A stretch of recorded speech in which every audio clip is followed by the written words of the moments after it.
Arthritis, হৃদরোগ, ফুসফুস, liver, kidney, diabetes সহ নানা জটিলতায় ভুগছেন বিএনপি চেয়ারপারসন খালেদা জিয়া।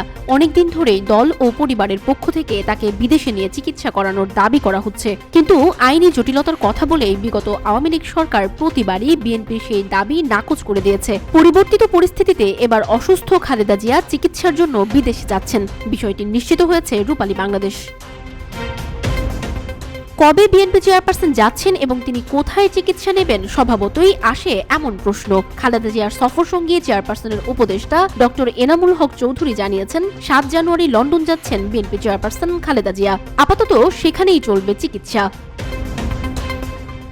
জানা গেছে, কাতার এয়ারলাইন্সের একটি অ্যাম্বুলেন্সে খালেদা জিয়া লন্ডন যাবেন। সফরসঙ্গী হিসেবে থাকছেন ১৫ জন। তাদের মধ্যে রয়েছেন পুত্রবধূ শর্মিলা রহমান, ৭ জন চিকিৎসক, ২ জন ব্যক্তিগত সচিব, ২ জন গৃহকর্মী, ১ জন নিরাপত্তা কর্মকর্তা ও ২ জন বিএনপি নেতা।